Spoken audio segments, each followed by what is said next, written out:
Hello mga kalalabs, ito na po ang part 2 ng ating pagpunta ng Pola. Let's go!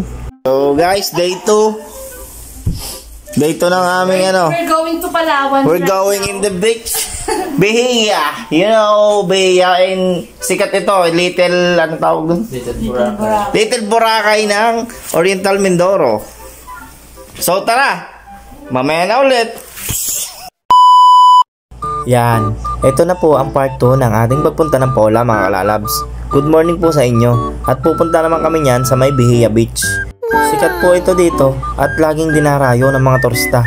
Ito po ay kung tawagin ay Little Boracay at napakaganda daw doon kaya pupuntahan natin mga kalalabs.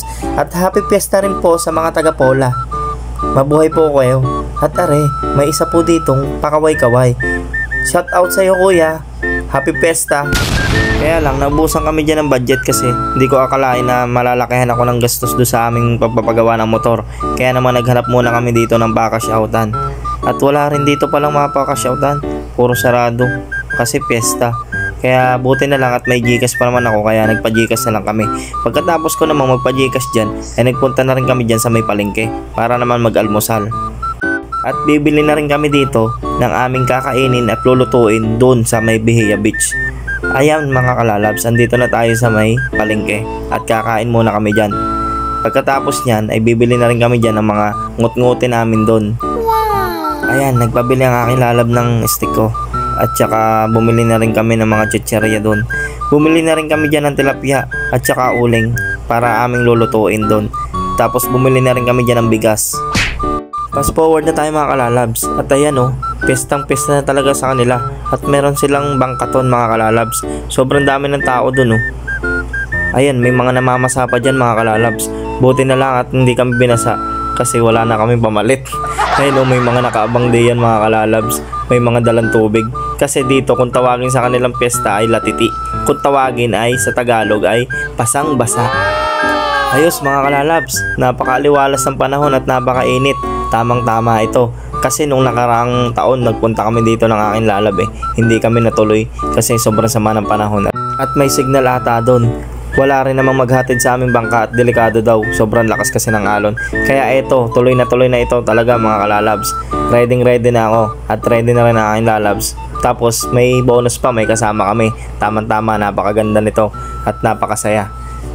Yan mga kalalabs, ang dami bombero. Ready na silang mamasa mga kalalabs. Kaya anytime dito ako kinakabahan na baka kami sabuyan. Kasi last namin to last shot na namin. Pero okay lang yun kasi pumunta kami dito Siyempre, kung mababasa ay mababasa na. Kasi yun naman talaga ang nila dito Taon-taon nilang ginagawa yan mga kalalabs at tradisyon na nila yan. Kaya siyempre makikipesta tayo dito. So anytime pwede tayong mabasa mga kalalabs. Inabot ako dito kaya lang water gun, buti na lang at yung bata lang bumasa sa akin. Ayan mga bombero, last bombero na yan, buti na lang hindi kami nabinasa niyan. Pero alam nyo mga kalalabs, nung umuwi kami, hindi rin kami iwas sa basa. Talagang binagyo kami nung nasa Victoria na kami hanggang Calapan. Talagang basang-basa kami ultimo yung aking brief at itlog, basang-basa mga kalalabs. Pati yung aking lalabs basa. Pati yung aking kasamang dalawa, basa rin sila. Sumugod na rin talaga kami sa ulan kasi gabi na rin, naabutin kami ng gabi, mas mahirap naman. Kaya yun, pagka uwi naman sa bahay, ayun, naligo na rin lang kami. Kayo ba, mga kalalabs, naniniwala ba kayo sa kasabihan na gano'n? Na maligo lang para hindi daw lagnatin? Kasi ako naniniwala ko, kaya yun, ginagawa ko lang din. Wala din naman siguro mawawala pagka ginawa nyo, diba? Grabe din ang daan dito Puro lubak-lubak din kahit na mga kalsada na siya maraming lagi akong salpak ng salpak. Buti naka-good running condition ng ating mga motor. Kaya mga kalalabs, pag kayo magro-road trip at saka yung malayong long ride ay talagang kailangan i-check nyo yung inyong mga motor para naman ayos ang biyahe nyo at swabe. Ay tingnan nyo naman ang aring angkas kong are ay ayos na ayos Ang ganda ng pwesto Ride safe lang tayo mga kalalabs. At yan mga kalalabs, andito na tayo sa sasakyan nating bangka papunta ng Bahia Beach. Grabe, ang ganda ng view dito mga kalalabs Pasensya na po kayo sa nagbibideo at yan po ay nalasing kagabi. Kaya medyo magulo ang video po. At yan mga kalalabs, tingnan nyo naman po ang view. Napakaganda mga kalalabs Andito pa lang yan sa Bocana. Wala pa yan dun sa pupuntahan natin sa Bahia. pero kitang-kita ng kagandahan. Iba talaga ang ganda pag sinabing Mindoro. At yung isa namin kasama nag-uunat-unat din yan. Oh. Lasing din niyang kagabi. Hindi daw siya kasi makakatulog hanggat walang alak kasi nakita niya yung kanyang ultimate crush. Kaya ayun, napainom na rin kami. Ay nako. Kahit isang bote rin lang yun na inom namin ay talagang para nakaisang kiss ako yan. Lakas ang tama nung alak na yun. Tulog agad ako pagkahiga ako mga kalalabs. Ayan mga kalalabs, kita niyo yung view. Dito pa lang yan, sakayan pa lang yan ha. Lalo na yan pagpunta doon. Napakaganda naman siguro doon. Tingnan natin, sabay-sabay natin panoodin mga kalalabs. Ayan, sasakay na kami dyan ng bangka mga kalalabs. Pagpupunta nga po pala kayo dito mga kalalabs, ay may bayad po ang bangka. Hatid at sundo po may bayad. Bali po, ang binayaran po namin papunta doon ay 200. Ang pabalik din po namin ay 200 din po. Bali gagastos po kayo ng 400. Depende din po yun sa tao. Siguro 50 isang tao kasi yun ang compute namin. Pero ewan ko rin lang po, parang pumapatak na 50 po ang isang tao. Pero ang alam ko, ang isang sita dito ay 200 po. Ewan ko rin lang, ang gulo no. Sa wakas, matutuloy din ang aming punta dito ng Bihiya. Nung nakaraan taon talaga, hindi kami natuloy. Excited pa naman kami pumunta dito nun, kaya lang may bagyo at malakas ang alon. Hindi rin naman sila naghahatid, syempre para rin sa safety natin. At ayan mga kalalabs, nakasakay na kami ng bangka dito. Papunta na tayo dyan ng Bihiya. Tara, let's go! Tingnan natin at pagmasdan ang ganda ng ating kalikasan mga kalalabs. Wow naman! Napakaganda naman ng tanawin oh. Dito pa lang sa bungad mga kalalabs oh. At napakaganda ng panahon. Tama-tama ang punta namin dito. Kita nyo naman yung tubig oh mga kalalabs, napakalinaw oh. Dito lang po yan mga kalalabs sa Pola, Oriental Mindoro. Ang pinakasulok ng ating lugar sa Mindoro. Kita nyo naman mga kalalabs ang ngiti ko dito. Halatang sobrang saya ko dito sa panahong ito kasi natupad na rin ang aming planong lakad mga kalalabs. Kaya mamaya na ulit mga kalalabs. Babush!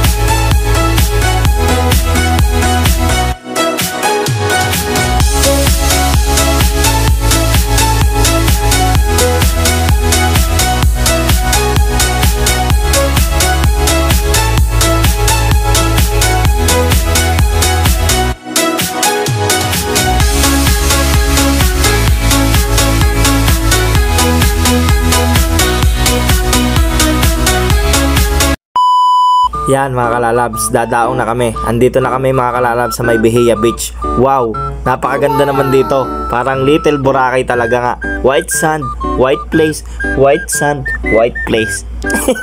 Ano daw? Hay nako, napakaganda naman kasi ng place na are. Kaya naman ako kung ano-ano nang sinasabi oh. Para ka na nga nasa Boracay na rin mga kalalabs kasi white sand oh. At take note mga kalalabs, pwede daw po pala dito mag-overnight. 1K lang po. Depende po sa tao rin. Pag mga 10 pa baba, pwedeng 1K. Pero pag po may 10 pa taas po, ay may dagdag kada isang tao ay 100 pesos. Kaya kung kayo mag-night camping, pwede po dito mga kalalabs. At mga kalalabs, may nakakwentuhan ako dito na tao dito. Pwede po pala itong motorin. Galing Tagumpay doon.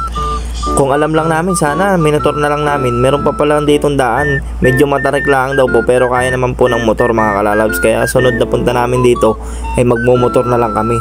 Mas mabilis din daw po kayo makakarating mga kalalabs pag kayo nakamotor kaysa sa nakabangka. At saka mas makakamura kayo mga kalalabs kasi 50 pesos na gasolina ay kasya na papunta dito pag galing kayo dun sa may sakayan ng bangka papunta dito. At saka hindi ka na mag-iintay ng bangkero para lang makasakay ka at makauwi.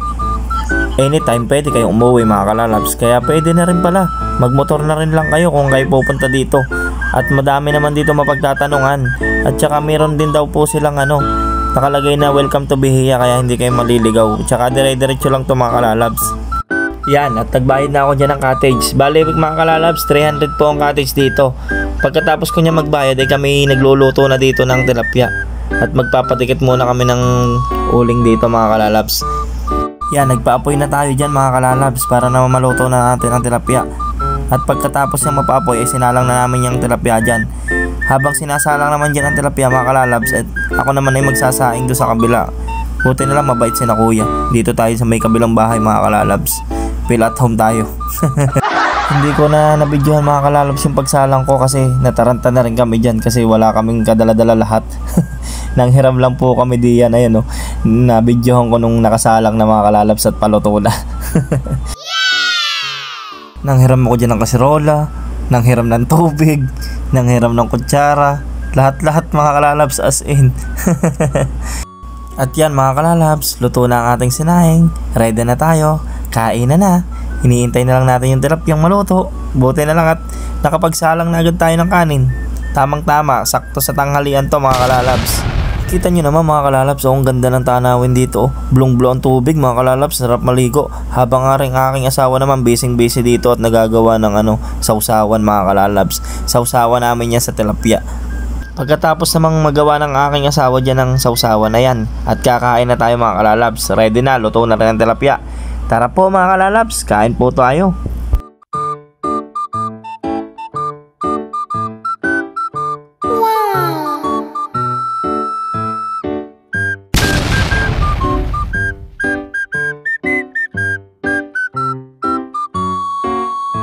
Oh my God. Ang tagal naman nilang maligo, are. Nakahalos kalahating oras na ako dito bago pa sila sumunod. At yan mga kalalabs, sumunod na sila paliligo. Ako'y medyo babad na dito. Nagkwekwentuhan kami dito about doon sa may ulap na yun. Pinagkwekwentuhan namin kung ano yung itsura at kung anong hugis. Tawanan kami ng tawanan dyan.